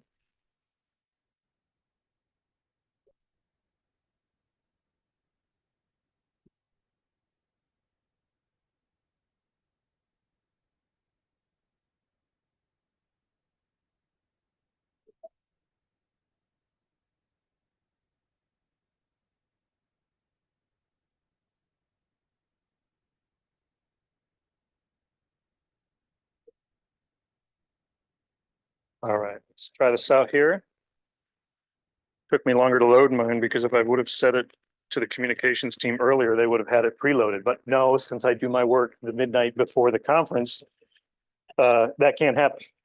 So I'm here, and I didn't introduce myself when we started off because I knew I had this presentation coming in. So my name is Chris Winslow. I'm the director of 2 programs, the Ohio Sea Grant program, and then I get to help run the operation here at Ohio State University Stone Laboratory. Specifically within Ohio State University, Ohio Sea Grant and Stone Lab reside within the College of Food, Ag, and Environmental Sciences. That may sound familiar to many of you. That is where land grant sits, or our land grant extension agents sit in that college. So it's a great place for us to be. Of course, the NOAA on the left is because the Sea Grant programs are NOAA funded, and there are 34 Sea Grant programs dotted along the Atlantic, Pacific, Gulf, and then our Great Lakes, and also Lake Champlain. We don't say it's a great lake, but it is a very, very good lake. And that's a great program out of Lake St. Clair. So my goal for you today is to talk in detail about 97 projects that we've been funding since 2015. That's not the case. I'm going to give you a real high level snapshot here, but I'm going to give you some terms. So Ohio's Harmful Algal Bloom Research Initiative, we call it HABRI all the time. So that's why it says HABRI in a box. This is funding that has come from the Ohio Department of Higher Education. And so after the Toledo water crisis in 2014, the state got together and said, what do we need to do so that this does not happen again? And what happened is that $2 million were mobilized in 2015, and that money has been sustained through time. It's actually gone from 2 million a year to 2.5 million a year. And this is all because of the Ohio Department of Higher Education. And so this puts together this HABs, or Harmful Algal Bloom Research Initiative. This is the cover of the last report that went out. It went out at our September State of the Science meeting that's always in Toledo at the Stranahan. But I bring this up because what happens when this money arrives? It comes to Ohio State, to Ohio Sea Grant, but I can't talk enough about the University of Toledo. This is an effort that is co-managed by the University of Toledo, and Tom Bridgman is here in the audience with us today. So this effort is co-managed by us, but what happens as soon as that funding arrives, as soon as we know it is in the budget, we reach out to the agencies. These projects that you're going to hear about now aren't just a bunch of scientists in our lab coats sitting in our lab saying, wouldn't it be cool to know that? These projects are solicited by the state agencies. And so on this slide, you're seeing the Ohio Department of Ag and some of the members of that agency advisory board, Ohio Department of Health. On the next slide, we have contributions from the Department of Natural Resources, the Environmental Protection Agency, Ohio Environmental Protection Agency, and then the Ohio Lake Erie Commission. And so when we put this RFP out, so the request for proposals, those priorities that are attached to that, hey, academics, we want your research solutions to these problems. Those problem statements are outlined by these agencies. They're also reviewed by the agencies. Depends on what year, who's in the room. And we also bring some academics into the room to help review and evaluate those proposals. So since 2015, this has been around, this initiative I'm talking about, and it is a statewide response. We are doing projects that are happening down in Cincinnati. We've funded a lot of universities down south because the issues we're facing in Lake Erie aren't just Lake Erie issues. We have these in the Ohio River, and we have them in a lot of our inland systems. What I use this bullet to highlight is in 2015, that predated H2 Ohio. And so those priorities were just coming from the agency saying, we can't have another Toledo drinking water advisory. How do we better treat water? How do we know what the health impacts of these toxins before people get exposed to them? But since the governor has put in the legislature H2 Ohio in 2019, now when we get those agency priorities from those agencies, it's not just to answer general questions, but it's to make sure that they have the research to inform the boots on the ground practices that are happening through H2 Ohio. So this is a great scenario in Ohio where you have investment through H2 Ohio to put boots on the ground and practices on the ground, but it's being driven or supported by HABRI, which is the science to inform those management decisions. And so it's just a great combination of efforts. And to kind of dive into that in a little bit more detail, as you know from the DNR, they are handling some of that H2 Ohio funds to evaluate where to place wetlands, how to construct those wetlands, and to how to assess whether they're drawing down the nutrients once they're placed. So we have HABRI projects right now that are funding academics to go into the field to assess those wetlands. If you're going to build another one, do you build it like that one, or do you build it like this one down the road? Which ones do you get the best bang for your buck? And so you have a group here on the right that I'll talk about later that's called LEARN. It's the Lake Erie and Aquatic Research Network. It's a consortium of Ohio's academic institutions collaboratively working on some of these big wicked problems. And it's not just this wetland example that I'm giving you here from the DNR, but we're also seeing this from ag, right? So these 8 practices that are being supported under H2 Ohio and through other funding sources, so these best practices, these management practices, some of the research priorities that are being addressed and answered through HABRI are talking about how do you do subsurface placement of commercial and manure fertilizer? How do we talk about the bottom right-hand corner of drainage water? So I just wanted to tie HABRI and this Ohio Department of Higher Education funded initiative back to H2 Ohio. But to continue, this is intended to really help these agencies, state agencies specifically, although we share this data with our federal friends, to prevent and manage future harmful algal bloom issues. 97 projects, as I mentioned, since the start. And I would argue that it's made us a global leader in this space. We have our academics leaving from here and going to China, talking about the work they're doing. They're going to Florida and talking to folks in Florida that are dealing with these issues. And arguably, I would say that with H2 Ohio, HABRI has elevated Ohio's role. I get to sit, and so do many other academics associated with the Great Lakes Water Quality Annex 4 working groups. And so we get to bring this data back to the US EPA. I get to sit on the IJC International Joint Commission's Research Coordinating Committee. All of these research findings are going up to the 3 commissions that exist in the Great Lakes. And then I also get to be a partner in the Western Lake Erie Basin Partnership. Mark Smith from USDA is one of the co-leads of that Western Lake Erie Basin Partnership. And Sean mentioned it earlier. I just want to highlight, I was actually asked to participate in the review of HABRCA. And what I love about NOAA and NCOS specifically is that this control act, this hypoxia and HABs control act, it's not just put it in place and let it run. You're bringing in the academics and the agencies and folks to say, are what we're funding really priorities? What boxes have we checked off, and what new boxes exist in the research space? And so thankfully, because of the portfolio of work coming out of Ohio, I got to sit around a room and talk with a bunch of, minus myself, smart individuals to talk about how awesome HABRCA is, MERHAB, EcoHab, and there's a lot of researchers sitting in the room that are funded under that. Not going to read you through this whole table, but this is to show it to you. So the fiscal year is in the first column. You'll see the number of projects in each one of those years, whether those projects are complete or in progress, how much money was put out, and then the funding sources. You will say in one year, Ohio EPA did match on some of this to help elevate the work that was being done by Heidelberg and water quality. I am just going to highlight titles of these 31 projects here. But with these titles and knowing the questions we usually get at these types of events, or when I give presentations outside of this room, I'm going to highlight some of the cool projects that are completed right now and that you'll hear more about in the upcoming months. Before I get into those 31 projects, we just awarded the FY 24 and 25 funds. We saw 52 pre-proposals to address that priority list. Those were turned in December of last year. 31 of those 52 were encouraged to submit what we call full proposals. But the coolest part about this is when we get these proposals submitted, these 52 proposals submitted, and they list their objectives. We're going to do the research to do objective 1 through 5. What's cool is when we get these and the agencies and the academics review them, you don't just go back to that individual and say, you got your money and have at it. We actually look at the objectives and say, you know, we don't need that question answered as an agency, but we'd like to ask them if they could do this or add this objective. So after those individuals, the 31 that were encouraged to submit a proposal, we often go back saying, can you tweak this a bit, drop this objective, we don't need it. And so it's a very iterative process so that we know we're confident when we fund that project that it's checking all the boxes we need checked. These new projects started on March 1st or close to March 1st when we could get funding out the door. Just to show you total for these 31 projects, it was $8 million in asked, and we only had 2.5 to give out. So there are more things that can be done than we have money to support. The average ask across the 31 was around 250,000, and you can see the range there. 9 institutions just got funded in March. So these are the 9. So congrats to those. But since 2015, I think it's 15, I'm not counting the dots right now. These are all the universities across the state of Ohio that at some point in time have been funded through the Ohio Department of Higher Education's HABRI research. Okay. So what we do is all of these priorities sit in 4 focus areas. I'm going to show you 2 focus areas now, and then I'm going to highlight some projects in those focus areas, and then I'll show you the last 2 focus areas. And that's kind of where we're going to go today. So the first one is track blooms from source. And so really, as I'm highlighted to the right, we're trying to figure out through these research priorities in these projects is to find out whether the blooms are toxic or where their toxins are moving.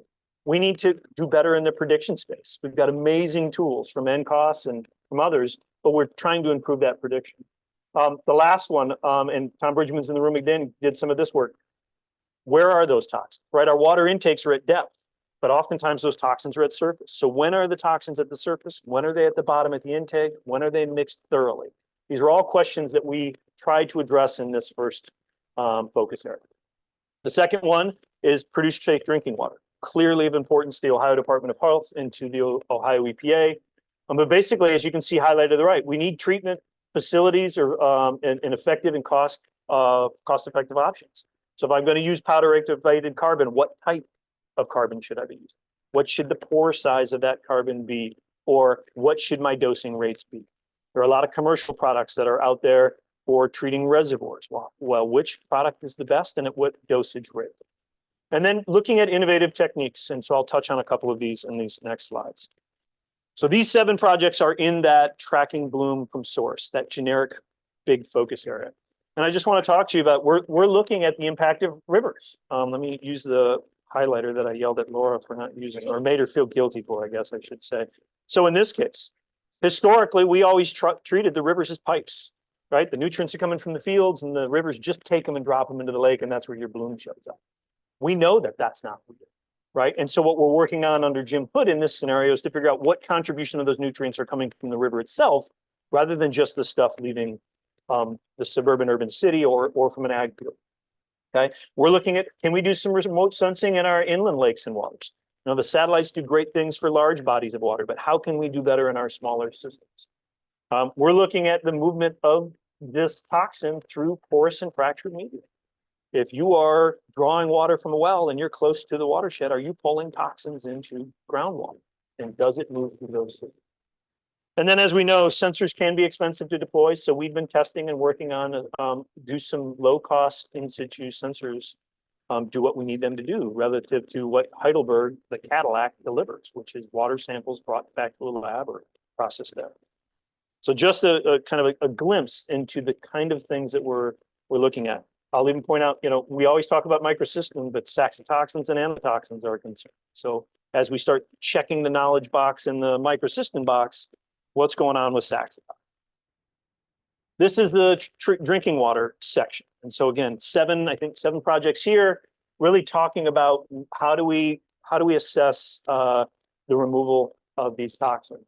And so we're looking at different techniques. Can we use clay biopolymers to trap these things? And we do air flotation systems. So we're looking at full-scale dissolved air flotation systems, right? Best strategies when you have saxitoxin and antitoxin present, right? We always assume as a general audience that, oh, it's that one toxin that they're worried about getting out of the water. But how you do that varies depending on what else is mixed in that water sample that you're trying to treat. And so these are the kinds of questions in the great work we see coming out of our academics in this space. And I'm going to go beyond what this title is, but we know in Akron, Teresa Cutright went to drinking water reservoirs, so upland reservoirs. And those are facilities that take water from rivers, store it in a reservoir, then they'll take it from the reservoir, treat it, and get it to the consumer. Each one of those reservoirs was using a different commercial proprietary product to treat the algae in that reservoir. What Teresa and her colleagues did was brought those in and took water from each of the facilities, and each of those products that you can buy off the shelf, and dosed that water with that product. And what Teresa found out is that each one of those reservoirs was probably using the wrong product because their water chemistry was different than another reservoir. And all of those facilities used the dosage recommended on the container. Teresa and her colleagues did quarter dose, half dose, double dose, and found out most times you shouldn't be doing the dose that's recommended on the bottle because your water chemistry is different. These reservoirs now know that what I used to be buying isn't what I should be buying. I should be using this, and I should be dosing at a different rate. Those are critically important questions that those facilities can't answer on their own, and they need this effort. The last two categories I'll go to before we turn back to questions is protect human health and then engage stakeholders. So for protect human health, it is pretty self-explanatory, but we need to know when these toxins are out there, what are they doing to the body and how are they spreading?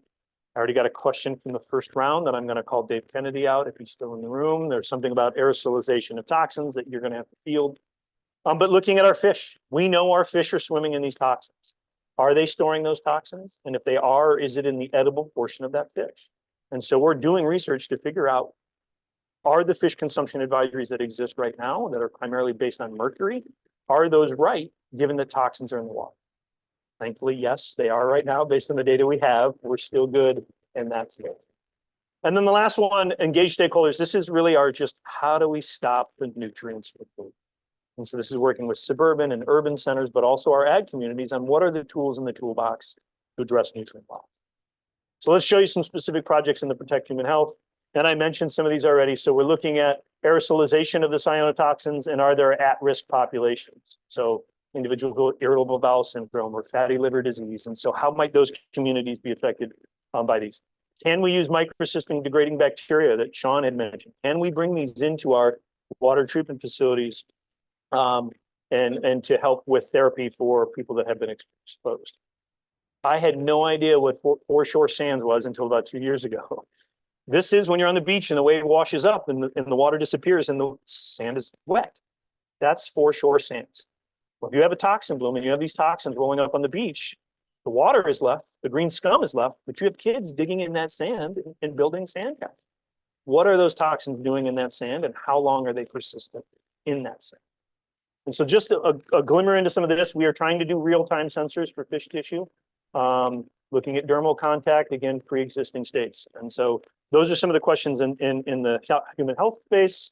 The next one I want to show you is projects that are kind of slowing, not kind of, that are slowing nutrient runoff. So how do we use controlled drainage structures? So how do we back up the water leaving the tiles from our farm field without impacting yield from that farm, without mobilizing more nutrients and trying to slow that runoff? So what's the best way? When do we leave those tiles open? When do we close them? How do we better optimize manure application? We have this product, and I'm gonna call it a product. It's not a waste. We have nutrients that we can apply on the field, but how do we get them on the field so that they're getting to the plant and not leaving the field? Okay. So constructed wetlands, as I said, this is in the DNR space. They want to know, how do we quantify nutrient reduction in a wetland? So what do you have to measure? Are you measuring the plant uptake, the soil uptake, the critters? And so the answer is all of those. And so we're trying to figure out, how do you assess that? Looking at two-stage ditch design. So what I want to show you before I end this presentation and start opening up for questions, these are some of the priorities. Now, I'll tell you, if you go to our request for proposals, the actual solicitation, it's a 4-page PDF front and back of what the agencies want to know. But I'm distilling it into some major bullets. DNR, when they come to us, there's nuances. They really want to know, how do you identify, construct, and manage a wetland for sediment and nutrient reduction? That's the primary driver right now. There are some additional things, but that's the primary. Ag's got a great bunch of questions, and they are great questions. We need to know, again, manure management. How do we store manure and how do we apply manure so that we get the best bang for our buck? We are telling our farmers to do subsurface placement of our nutrients. So not apply broadcast, so spread it on the surface, but there is a cost to the equipment needed to put that nutrient in the soil. And so what is the benefit of doing that? But also, what is the impact on the farmer and their ability to get there? How do we adapt to climate change? Right? If anybody knows that we're getting wetter springs and drier summers, it's our farmers, it's our producers. And they want to know, how do they farm in these conditions? Right? So how do we do drainage retention, detention? So that's water management. And also we're seeing there's a lot of farmers that are quick to raise their hand and get out there and take, these incentives and even do practices on their fields without incentives. But there are some that are cautious to get into that space. We need to know why that caution exists. What are the barriers preventing engagement in these practices? And how can we tear down those barriers?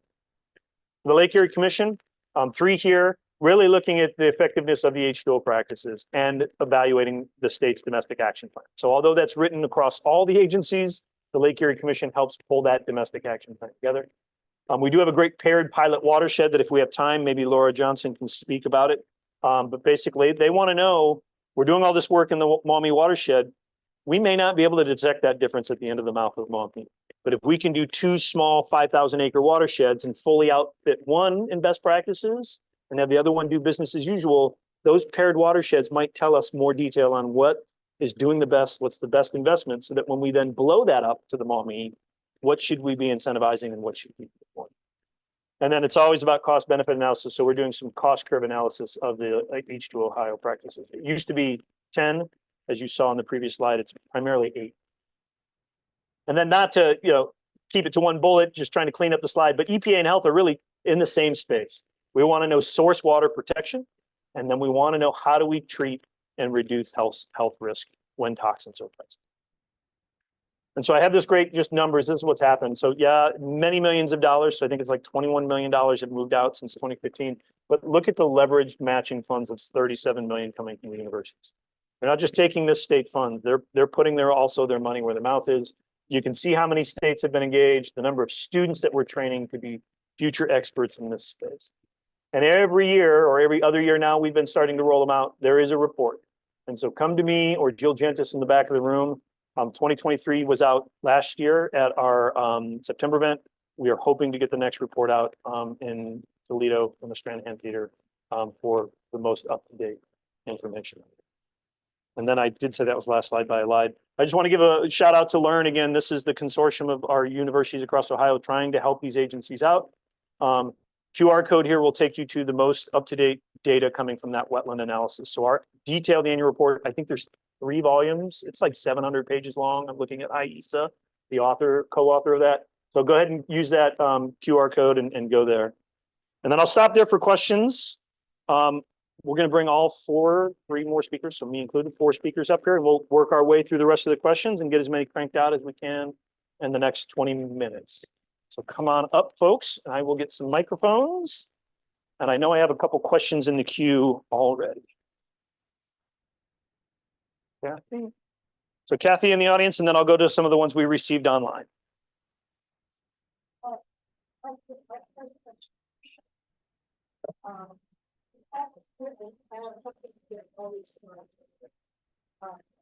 So we have this different pattern that we're seeing over the last 10 years for algal blooms in Lake Erie.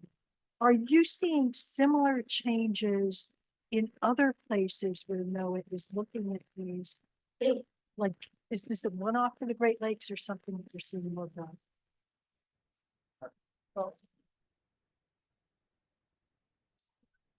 Hold it down. Okay. It's a complicated question, and I'll quickly turn it over to Rick, but I would say, yes, there are changes. There's changes.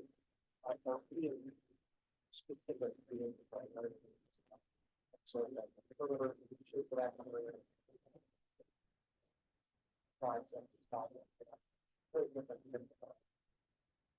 what about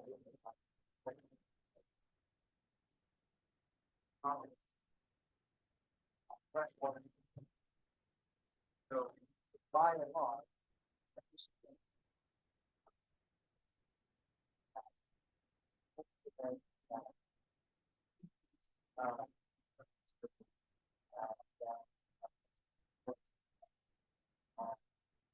those are all correct.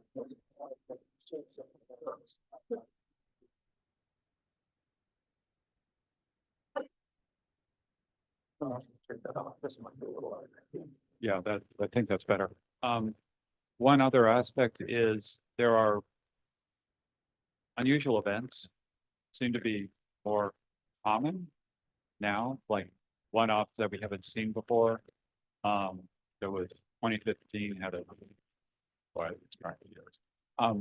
there was one on the West Coast, but there was just a bloom in on the Oregon coast, which was of a species that doesn't normally bloom there, toxic species. And that was a surprise. And so there are things happening that are changing that we're having trouble grappling, because if it shows up the first time, you don't have a reference for what's going on. We have to hypothesize and say, well, these things came together for this, but there are unusual events happening. A simple one, even on Lake Erie, 2 years ago, we ended out in October, a different blue-green species suddenly bloomed aggressively on the Michigan coast. It's been around at the end of the bloom in September for Dolichosperma, Dolly we call it, because it takes quite a while to learn how to pronounce Dolichosperma. But it showed up, and there was scum washing in the rivers on the Michigan coast, and that was an unusual event. We don't have a good answer. We've got a hypothesis, but we haven't seen a massive dolly bloom at the end. So there are these blooms showing up, but each yeah, I can't emphasize enough. The marine ones are very different. There's different things happening. Different parts of the country are responding differently on the climate change. Some are drying out, some are wetter. The intensities change. And so those are also factors that it won't necessarily mean that all blooms are going to get worse because of climate change. In some cases, they will move. There's some suggestions of those. So complicated answer. Yeah, just a little more on that. I mean, the results are still alarming in some cases. That event that Rick talked about in Oregon, 20 people were hospitalized that event. You know, and you can imagine too, as ocean temperatures change, that kinds of patterns and shifts that you'd see moving all the way up into the Arctic are an area of fisheries research right now, and an awful lot of subsistence people living on subsistence fishing in those areas, and so it's pretty important. In many places, harmful aquifers can taint seafood. Something that Rick touched on in his talk was an advancement that's happened recently in the forecast here in Lake Erie, is including data from previously the models relied on data from 2002 to 2012. Now we're training those models on data from 2013 and 2023. So as the environmental conditions change, those data should be more reflective of what's happening, and we're hoping that that'll improve our ability to forecast. Great, thank you for that. Dr. Kennedy, I'm coming back to you because we have a question from Tom Henry in Toledo. I'll read it for you. So the question is, airborne movement of the toxins is one of the emergency science issues. Tom's saying here, wanted to know if there's anything that you could speak about the aerosolization of toxins and what we know in that space. Is there anything we can be in? Sure, absolutely. So this is actually exciting. I think there's a number of things. So first of all, I just want to give a shout out to the HABRI initiative and the Ohio Department of Health. Tom, that's a great question, and that was Ohio Department of Health, one of their interests. So what we know, the background is that there's some science saying that these toxins can get into the air. They're capable of traveling approximately 30 kilometers, and then Andy Alt's group at the University of Michigan has actually identified some of the toxins in the aerosols. So that's sort of the preliminary data, and then through that, two important things have happened. One, in this most recent round, Ohio Department of Health was really interested in doing that. So in cooperation with University of Toledo, and this is part of the, that partnership and infrastructure investment. So University of Toledo invested in some of these airborne sensors, which are actually made down in Cincinnati, so that we can have, sort of like the buoy sensor network that I've been jealous of out in the water. And Tom never takes me in his boat, but now I'm going to be flying in drones, and we have a mobile air quality unit that will be going spanning the north coast of Ohio to measure that. So that's a HABRI funding the science, and University of Toledo helping fund the infrastructure. So that's super exciting. And then again, because of the HABRI funding, there's been a excellent development. So we talked about Democrats and Republicans cooperating together, but with this new grants from National Institutes of Health and National Science Foundation, Ohio State and Michigan are cooperating. And University of Toledo is again happy to be kind of in between, that brokering piece. So we're really excited about that grant. That one of the highlights of that grant is that we'll have a 5-year community health study for all the residents who are in the western basin of Lake Erie, so we can measure their pulmonary health, so the lung health, before, during, and after bloom season. So we're super excited about that, and to get that data out there. So Tom or Justin, I'm coming your direction. So, and it was hit on already and maybe answered the way we needed to with Sean, but they want to know any progress on the forecasting of toxicity of bloom. And so either Tom or Justin, they always point fingers at each other. It's great. So Tom's pointing his finger at Justin Chapman. Right, so the forecast for toxins will, at least right now, won't be similar to what Rick did. It's not going to be, here comes load down the river, there's going to be X amount of toxins. It's more likely it's going to be a week by week forecast, which relies on which rely on grab samples that measure microsystems, then compare microsystems to chlorophyll concentrations in those grab samples, and then extrapolate up to remote sensing to see where the spatial area is. And then using wire currents, it's going to be a probability, not a number, but of certain locations exceeding 6 micrograms per liter. So it's not going to say at the Pluto intake it's going to be 1.5. It's going to be what's the probability of exceeding 6. So the numbers of 1.5, it's going to be a low probability. If that's going to be above 20, there's gonna be a high probability of seeing six. So that's where the toxic forecast kind of is right there. Sean, anything to add to that one based on your notes? No other, except for the fact that I would say we have similar probabilistic forecasts associated with pathogens in other parts of the country, and it is a product that a number of different groups, whether those are related to beach closures, whether it's related to fishing or aquaculture, some issues in those cases that that people have been able to take advantage of, even in that probabilistic sense. But you can't say for certain, here's what it's going to be at this location. It's still very valuable data. So, Just to put a context on this, the toxicity of the bloom, the amount of toxin the cells put out changes through the bloom over time. So the idea that it's going to be fixed, and it also changes between years when it starts off. So this does matter because a high biomass, the same biomass in September is not going to have the same toxicity as in July. So it's important to get this right. And there's even some spatial patterns because they're different strains, just to make it more complicated. There's not just a one-off, and those strains can produce it. So even at the same time, geographically, one area might be different than another. Trying to put a little context. So why this? It's not enough. It's you really want to talk, you need more. Tom, you pointed your finger at Justin. You don't get the microphone back. I just wanted to mention another area of study regarding toxins is not just the amount of toxins, but the state of the toxins. There's studies now with me, Justin, Reagan Herrera, Caitlin McKindle's at Baylor University studying whether the toxins are inside the cells or outside the cells. It's a factor if the cells break open and release toxin into the water, that means the toxin can be more easily aerosolized for the Kennedy study.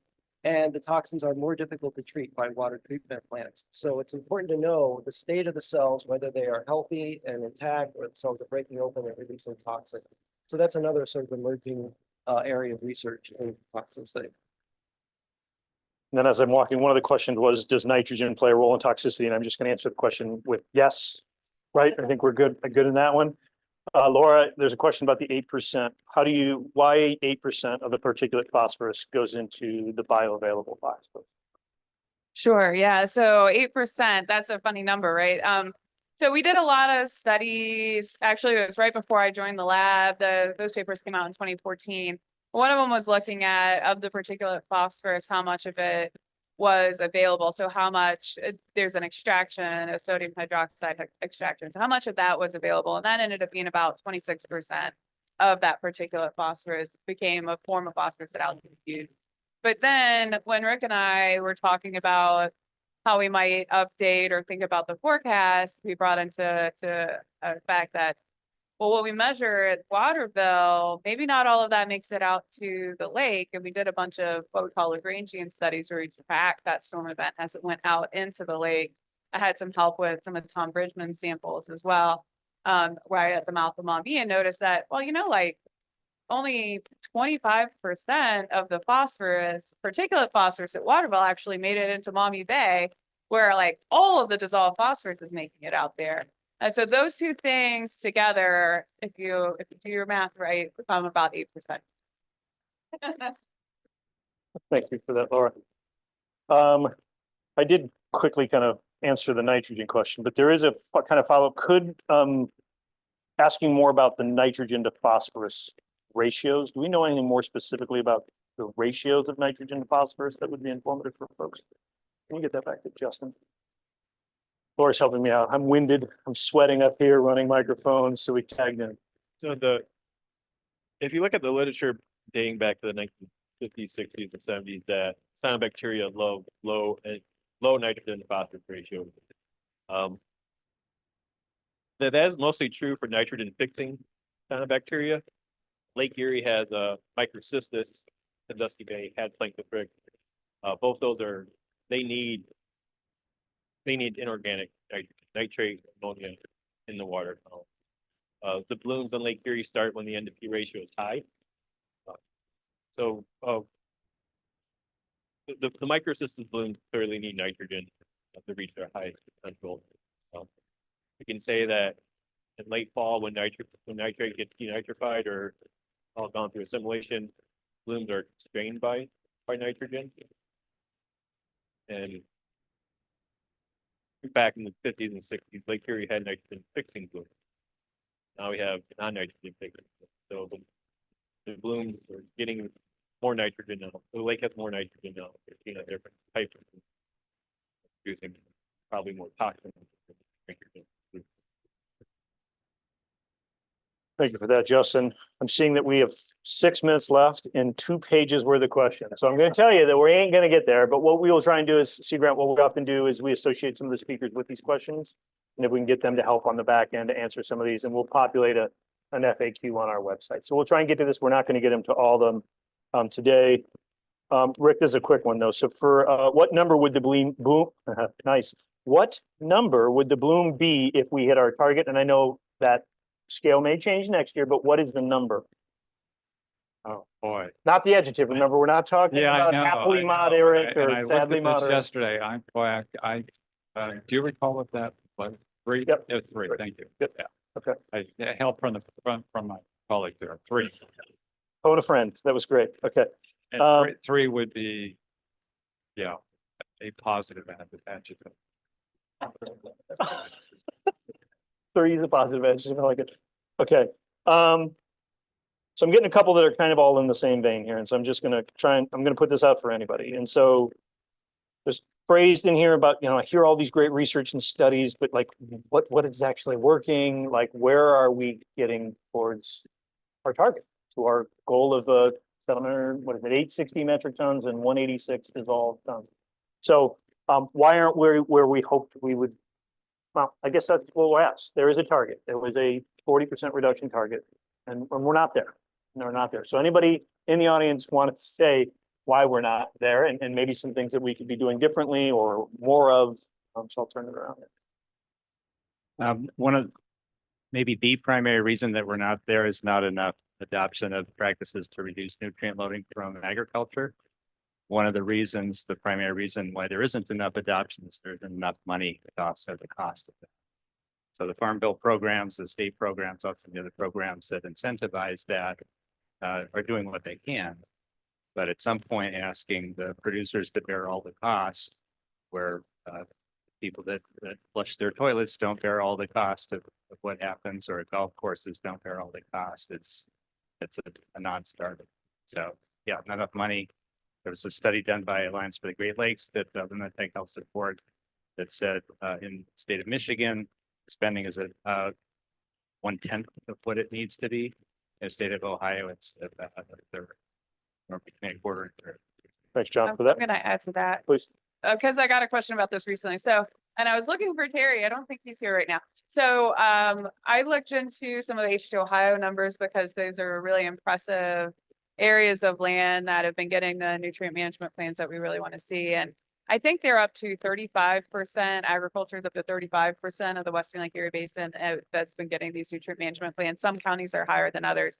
And so we see a lot of acres, but then we have to remember that a lot of the watershed scale models are really pushing for more like 70% of the watershed or more that need to really be doing all of these practices. So while we are seeing a lot of momentum, we have to realize that we're just getting to some of these numbers that are getting us close to where we need to be. So I still think we could possibly get there, keep moving forward, hopefully, but. Thanks a lot for that. Anyone else?